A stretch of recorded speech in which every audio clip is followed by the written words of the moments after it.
Hare Krishna. So today I have planned a podcast for you, and today we have a very special guest, Her Grace Hari Shakti Mataji. Hari Shakti Mataji is from Finland, and from the last 7 to 8 years, Mataji is staying in India. Earlier, Mataji was staying in Rishikesh, and Mataji is preaching to thousands of Westerners all over the world.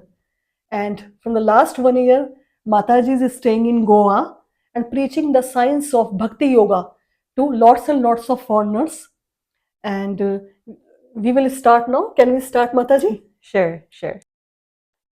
So I would like to ask you, please tell the audience about yourself, about your childhood, about your life. Yes. Hare Krishna.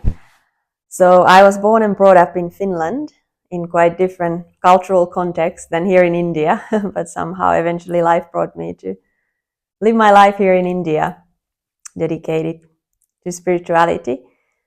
But in my childhood, I was quite a curious child, very much loving nature and animals. And since young age, I wanted to learn and understand about the world and the people in the world and the different cultures and why people are doing what they are doing and where we are actually going with this all. So then eventually growing up there, after my studies, coming to my 20s, I went through some periods of not knowing where to go in life. So that's when I found spirituality. And at first, I found yoga and meditation, different tradition practices. But that's where the journey of spirituality started for me in Finland. माताजी ने बताया कि माताजी बचपन से ही बहुत ही जिज्ञासु स्वभाव की रही हैं और उसके बाद उनके मन में बहुत ही क्यूरियोसिटी थी जीवन को लेके कि अगर कुछ भी सिचुएशन हमारे साथ हो रही है तो ऐसा क्यों हो रहा है। तो बाकी माताजी को एनिमल्स से बहुत प्यार है। माताजी इज़ अ एनिमल लवर, ये हमने जाना। अब हम आगे बढ़ते हुए माताजी से नेक्स्ट क्वेश्चन पूछते हैं। माताजी, how you came into spiritualism and what attracted to you the most into the Srila Prabhupada's mission, because there can be many aspects by which the people can get attracted, like kirtan, like prashadam, like deity worship. So I just want to know what attracted you the most towards the Srila Prabhupada's mission, and you decided to remain into it forever. Yes, that's a very nice question. Thank you. Actually, the Bhagavad Gita explains this process as a ladder, the spiritual process as a ladder. So for me, it was one of climbing up that ladder, reaching finally this process of bhakti yoga. So in my almost 20 years ago, I started my yoga path. So I've been practicing yoga and different meditation techniques since 20 years. And at some point, I met devotees and I attended some kirtan. So kirtan was the first attraction for me. And also with my inner process, with my previous practices, I started to have deeper questions. And I felt like I was not able to find the suitable answers. But then I came across Srila Prabhupada's books and the Bhagavad Gita. And the answers were nicely there to all my questions. So I started associating with devotees more, hearing more, like the process of bhakti starts with Shravanam, hearing. So association and hearing was the thing for me, but the initial taste was definitely kirtan. And then the deeper I went into studying the books, my practice shifted fully to bhakti yoga. And then eventually it deepened into a place where I'm now, where I'm blessed and able to be sharing this practice and these teachings of Srila Prabhupada to all the people who are visiting from everywhere in the world, visiting India, living here and dedicating my life for this service of preaching. So this has been a wonderful journey for me. So माता जी ने ये बताया कि शुरुआत में माता जी जो melodious कीर्तन होते हैं, हरे कृष्णा कीर्तन जो होते हैं, उससे बहुत ही आकर्षित हुई। उसके बाद धीरे-धीरे करके माता जी ने बुक्स पढ़ना शुरू किया श्रील प्रभुपाद जी की। और श्रील प्रभुपाद जी की जब बुक्स पढ़ना शुरू किया, तो जो भी जैसे कि इनके हृदय में काफ़ी जिज्ञासाएँ थीं, तो जो भी क्वेश्चंस इनके माइंड में थे, ऑटोमेटिकली बुक्स पढ़ने से इनको इनके हर सवाल का जवाब मिलने लगा। और फिर ये कन्विंस होती चली गई, फिर इनको भक्तों का संग मिला, एसोसिएशन मिला, तो धीरे-धीरे करके माता जी जो हैं, इस्कॉन से जुड़ गईं और भक्ति योगा को इन्होंने सीरियसली अपने जीवन में अपनाया और माता जी ह हज़ारों-हज़ारों लोगों को भक्ति योगा से जोड़ रही हैं। तो आगे बढ़ते हुए now we moves to the our next question and I just want to know that how you are able to preach the science of bhakti yoga to thousands and thousands of people across different countries who belongs to different cultural background. What strategies do you follow to preach them? That's a very interesting question because all of you who are born here in India, you are kind of born in this context of spirituality. All these things which we are following, you are familiar with that from childhood. You see these rituals, you see devotion, you see the temples, you see chanting of the mantras, and all of this, you are just brought up with that. Yes. So, but all of us who come from different cultures and different countries, so this is completely unfamiliar field for us. So there's no context. So of course, what helps me is that I travel through that journey myself because I'm not from India. I'm also from another country. So I can understand how it is approaching these practices and approaching bhakti yoga, coming from a very different lens, very different, entering from a different door, from the different world.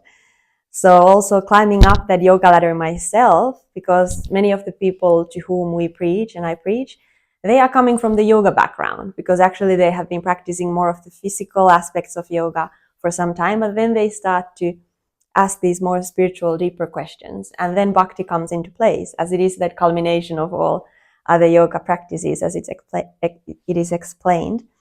So that definitely helps. But of course, one thing is that generally preaching is outreach, to reach out to those who are not already there in there.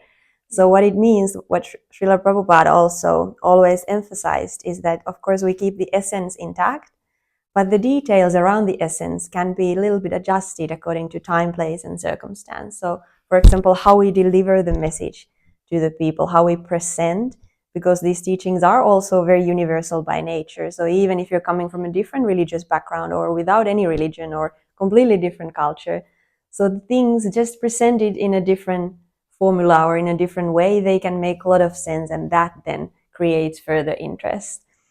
And so there is this thing of presentation and really meeting people where they are at, understanding their background, understanding their struggles, what their life has been like, why they are coming to spirituality. Many people in the West, also one thing that I love preaching to them is that, like I mentioned, that everything is unfamiliar, we have to learn everything, but that makes those seekers very, very genuine. They actually genuinely want to learn and understand everything behind what we are doing and why we are doing the things we follow, the practices we have, like what does this mean, why we do it in this way. So there's this genuine, deep curiosity, which makes it very, very pleasing to the heart to be sharing to people who actually want to understand.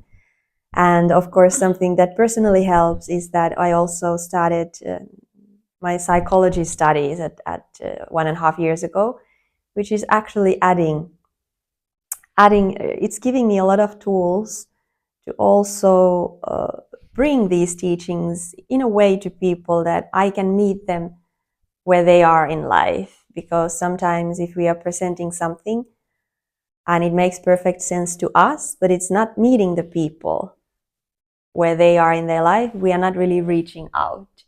So that has been some learning journey for me also, to adjust the presentation and understand. Because like the process of bhakti starts, like I mentioned, with Shravanam. So actually, every meaningful interaction, I feel, starts with listening first. So we have to listen and understand the people, where they are coming from, what's their journey, what's their story like, what are they actually seeking, why are they coming to spirituality. And when we actually listen and really understand people, we can relate to people and where they are, but they can also relate to us and what we are then giving to them. So I think like successful preaching really starts with the interaction, proper interaction, which is genuine and authentic, and also starts with hearing and listening first. So Mataji has given a very beautiful answer to our question. माताजी ने बताया है अभी कि हजारों लोगों को वो प्रीचिंग कैसे करती हैं। उसके लिए माताजी ने बताया है कि सबसे ज़्यादा ज़रूरी होता है इंटरेक्शन करना और उनके बारे में जानना, उनके हृदय की बातें सुनना। तो सबसे पहले माताजी श्रवण करती है इंटरेक्शन के दौरान। वो ये जानना चाहती हैं कि सामने वाला व्यक्ति स्पिरिचुअलिज्म की तरफ क्यों बढ़ना चाहता है, अध्यात्म की तरफ उसका रुझान क्यों हुआ है, और फिर उसके अकॉर्डिंग वो सामने वाले मनुष्य को जो है मोल्ड करती हैं भक्ति की तरफ। तो बहुत ही सुंदर तरीका है और वो सामने वाले की साइकोलॉजी को भी समझने की कोशिश करती है। एक्चुअली माताजी is a psychology student also, और उसके आधार पे मानसिकता को समझ के इंटरेक्शन करके उनके बारे में जान के माताजी डिफरेंट पीपल को मोटिवेट करती हैं भक्ति की तरफ। So moving to our next question, we would like to know that what message would you like to give to our audience so that they can also grow spiritually and they can also adopt the practice of bhakti yoga. So life generally without higher purpose and goal easily gets very directionless and empty. So this process of bhakti yoga is such that it helps us to develop love and connection with God. And this is something that many of us, we go through different troubles and struggles in this material existence. And we often wonder how to navigate through that. But this process gives us many tools, because with this practice, these different practices in the bhakti path we can actually develop inner strength and cultivate connection with the higher platform, higher reality, with God Himself. And this connection, this inner strength,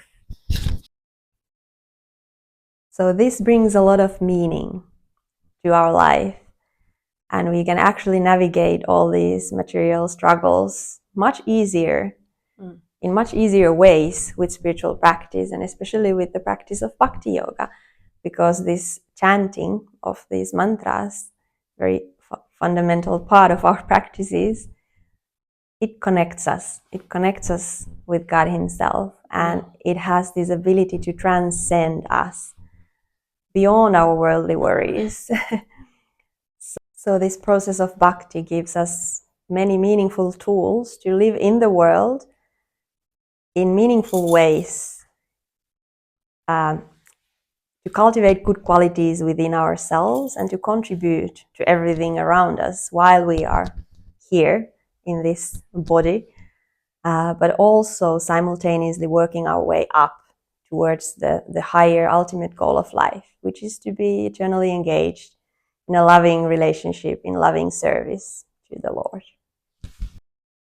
So माताजी ने बताया है कि भक्ति को जीवन में अपनाने से जो जीवन में खालीपन है वो दूर हो जाता है, और जीवन में कोई ना कोई गोल, हमारा कोई ना कोई पर्पस होना बहुत ज़्यादा आवश्यक है, और वो जो अल्टीमेट गोल है वो प्रभु ही है, वो परमेश्वर ही है। तो जब हम चैंटिंग के द्वारा परमेश्वर से जुड़ते हैं तो हमें एक गाइडेंस मिलती है, हमें एक मार्गदर्शन मिलता है क्योंकि परमेश्वर का वास हमारे हृदय में होता है, तो हम अच्छे से डिसीजन मेकिंग भी कर सकते हैं, और एक हमें मन की शांति मिलती है जब हम चैंटिंग करते हैं और परमेश्वर में अपना ध्यान लगाते हैं। So here I would like to end the conversation, and I would just like to say thank you to our audience for being with us, and we are really very grateful to Mataji that Mataji has taken out her precious time for us and enlightening us. And in the future also, I would like to have some beautiful conversation with Mataji with more spiritual topics, as today it was just an introduction of Mataji. So in the future also we will have some podcast with Mataji. And thank you for watching our podcast.